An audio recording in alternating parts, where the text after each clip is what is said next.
Hola chicas. Aujourd'hui, je vais vous parler un petit peu des choix qu'on a fait pour bébé 1 et qu'on va faire pour bébé 2. Les choix qu'on regrette et qu'on ne fera pas pour le bébé 2. Les choix qu'on a fait pour bébé 1 qu'on va réitérer pour le deuxième bébé. J'aimerais ne pas annoncer le sexe avant la naissance. Mais ne pas annoncer le sexe aux proches, mais ne pas savoir le sexe tout court en fait. Comme j'ai déjà vécu une première grossesse, j'ai pas forcément besoin de savoir le sexe pour me projeter dans cette grossesse. Du coup forcément annoncer le prénom avant la naissance. Pour Kayla je l'avais annoncé et ça avait fait débat. Et en fait je me rends compte que les prénoms des bébés ça fait totalement débat et c'est relou, on en a marre sincèrement. Arrêtez de donner vos avis. J'ai l'impression que maintenant on peut plus donner des prénoms classiques, on peut plus donner des prénoms vieux, on peut plus donner des prénoms originaux, on peut plus donner des prénoms inventés. En fait on peut donner quoi comme prénom? Je ne comprends pas. Être stressée pour tout. Pour ma première c'était horrible, j'étais stressée pour tout de A à Z. Après avec tout le parcours que j'ai eu c'était normal. Mais cette grossesse j'ai décidé que ça allait être différent. J'ai décidé de pas stresser, j'ai décidé d'être le plus zen possible. C'est acheter tout en 10 000. Donc pour ma première ça m'a fait plaisir et en soi je ne le regrette pas. Mais c'est sûr que en fait ça a servi à rien.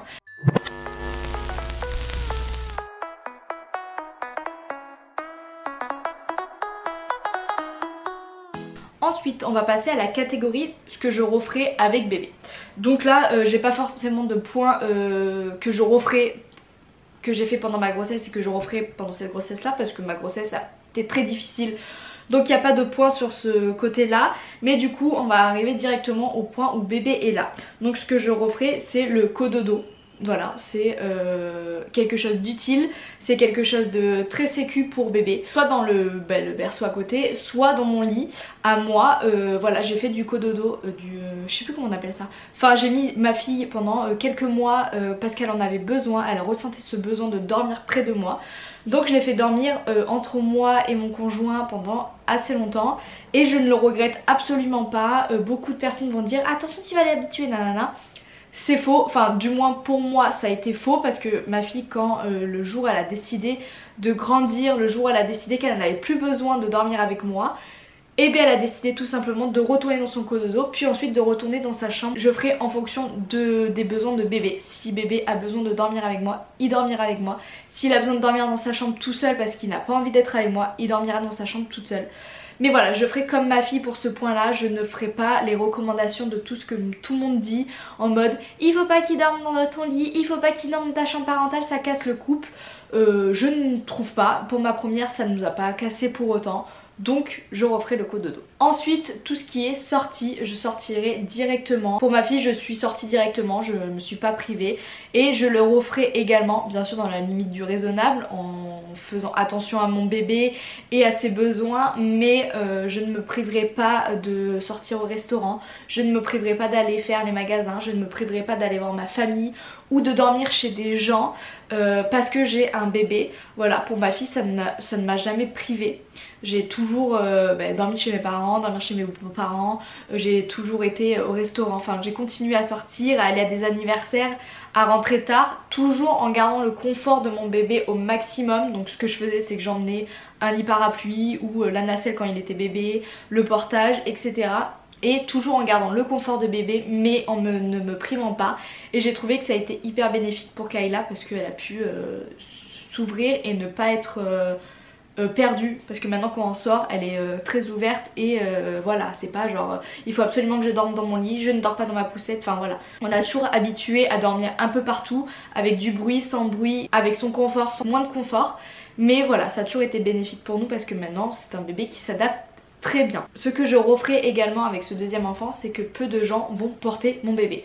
Voilà, pour ma première je voulais pas que les gens la portent parce que niveau maladie etc c'était un bébé prématuré et j'avais pas envie que les gens la prennent, elle avait besoin de ses parents. Donc voilà, c'était très limité. Donc je le referai également pour le deuxième. Je sais que c'est quelque chose qui fait hyper débat et que beaucoup de proches n'arrivent pas à comprendre, mais c'est comme ça, un petit bébé et c'est hyper fragile, surtout avec toutes les épidémies de coqueluche, de Covid etc. Moi ma fille elle a eu le Covid à 3 semaines et je peux vous dire que j'ai vraiment eu peur étant donné que c'était un bébé prématuré. Donc vraiment ça sera limité, je ne voudrais pas que tout le monde prenne mon bébé parce que les crises de décharge, les pleurs de décharge, ça va 5 minutes, c'est pas vous qui gérez les pleurs de décharge, qui gérez tout ça. Donc voilà, je sais que ça ne plaît pas à l'entourage, mais il faut que vous acceptiez ça et que les personnes comprennent que ce n'est pas forcément bénéfique pour le bébé qu'il soit tout le temps dans les bras, à droite, à gauche, à droite, à gauche. J'avais compris ce principe de vouloir prendre bébé dans les bras. J'ai toujours eu l'impression que ma fille était une attraction. Genre, oh, je vais la prendre dans les bras. Mais en fait, j'ai jamais compris à quoi ça servait. Parce que je me suis toujours dit, en fait, moi, quand je vais voir d'autres bébés, je préfère le mettre sur un tapis d'éveil et jouer avec le bébé, avoir une interaction avec le bébé, plutôt que le prendre dans mes bras et le regarder. Voilà. Je ne comprends pas. Surtout que la plupart des bébés ne sont pas forcément à l'aise dans les bras de quelqu'un d'autre. Ce que je referai également avec un deuxième enfant, c'est le garder le plus longtemps possible à la maison avec nous et ne pas le mettre dans une crèche, chez une nounou, etc. Pour Kayla, on l'a gardé avec nous pendant 2 ans et demi. Et là, elle vient tout juste d'aller à la nounou parce qu'elle en avait le besoin et qu'elle ressentait le besoin d'avoir des copains, d'interagir avec le monde et d'interagir avec d'autres enfants plus que les parcs ou voilà, ou avec ses cousins par exemple. Mais ça a été hyper bénéfique pour elle et ça on le sait très bien que c'est hyper bénéfique pour un enfant de rester avec ses parents. Voilà, ça ne fait pas d'elle une enfant sauvage, ça ne fait pas d'elle une enfant qui ne va pas vers les autres. Vous connaissez mon point de vue par rapport au nounou. Je n'ai pas forcément confiance. Quand c'est trop petit, j'ai pas confiance en fait. Voilà, j'ai pas confiance. J'ai eu du mal à faire confiance déjà pour ma fille qui a 2 ans et demi. Donc pour un bébé qui a 6 mois, je ne me vois pas du tout. Surtout que je souhaite allaiter le plus longtemps possible. Donc ensuite, quelque chose qui est... en fait pour moi tellement normal, mais que j'ai l'impression que c'est pas normal chez les autres. Enfin, quand je vois d'autres personnes, d'autres mamans, que ce soit sur Instagram ou mes proches ou voilà, juste surveiller bébé au babyphone quand il dort. Je trouve que... enfin, pour moi je trouvais que c'était un truc totalement normal, mais en fait j'ai l'impression que c'est pas du tout répandu. Voilà, je sais pas vous, votre avis sur ça, mais moi je peux pas m'empêcher en fait de surveiller mon bébé. Même ma fille qui a 2 ans et demi, elle a encore le babyphone. Même si c'est vrai on l'utilise moins, par exemple le soir, j'ai pas besoin de l'allumer tout le temps et tout. Mais j'ai besoin de savoir quand elle dort, j'ai besoin de savoir quand elle est réveillée. J'ai besoin de savoir si elle a besoin de moi, si elle bouge beaucoup, si elle est tombée de son lit. Enfin, j'ai besoin de savoir tout ça. Et encore là, bah, quand on est dans la même pièce, dans le sens où elle est dans son lit et que moi je suis juste à côté dans le salon, ça va, je comprends. Mais quand par exemple c'est des maisons à étage et qu'il est au 2e étage et que toi t'es en bas, ou que t'es pas chez toi, que tu connais pas et que tu ne mets pas le babyphone, moi j'en ai besoin. Après chaque parent fait comme il veut, mais moi je referai pour le deuxième, c'est le surveiller au babyphone et à la nanny car.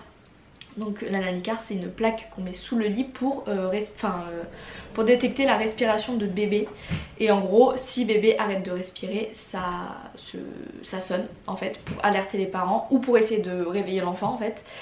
Et voilà, et ça je vais l'utiliser également pour le deuxième parce que pour le premier j'avais hyper peur de la mort subite du nourrisson et ça on ne me l'enlèvera pas. Pour le deuxième il sera surveillé pareil et puis voilà, ça nous a vachement aidé dans le sens où ça n'a jamais sonné. Les seules fois où ça a sonné c'est quand vraiment elle était trop grande et donc du coup elle sortait de la plaque, donc forcément ça sonnait. Mais ceux qui ont un avis un peu négatif sur ça, voilà, nous on n'a jamais eu de problème là-dessus et on le refera également avec le deuxième bébé parce que je trouve que c'est une surveillance en plus et que bah, en fait ça coûte rien de surveiller son enfant un peu plus. Voilà. Après chaque parent fait comme il veut bien évidemment. Sur tous les points que je mets, hein, il y a des personnes qui vont dire mais pourquoi tu fais ça, c'est totalement débile. Et il y a d'autres personnes qui vont dire moi j'aurais fait ça nanana. Enfin bref voilà, chaque parent fait comme il veut et bien sûr chaque bébé est différent donc forcément il faut suivre aussi l'enfant. Et ensuite quelque chose que je referai c'est ne pas privilégier mon travail pour ma famille. Voilà, ça c'est un peu à l'ancienne où on privilégiait plus le côté professionnel que sa famille. Donc du coup ça revient un petit peu avec le point que je la mettrai pas que je mettrai pas le bébé chez nounou. Voilà, pour ma première, j'ai pas du tout privilégié ma carrière professionnelle au détriment de ma famille. Bien au contraire parce que j'avais un institut de beauté donc j'étais à fond avant d'avoir ma fille et quand j'ai eu ma fille j'ai commencé à diminuer. Ça veut dire que je prenais plus de journées, que je faisais plus attention à mes horaires. J'avais adapté mes horaires en fonction de voir ma fille plus possible, j'avais pris plus de jours de repos. Voilà, je prenais plus de vacances qu'avant, je faisais attention à pas finir trop tard, à pas finir trop tôt.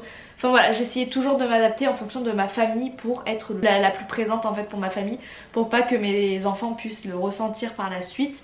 Parce que je sais que nous, notre génération à nous, on a souffert un petit peu du fait que nos parents étaient pas forcément présents, qu'ils étaient plus au travail.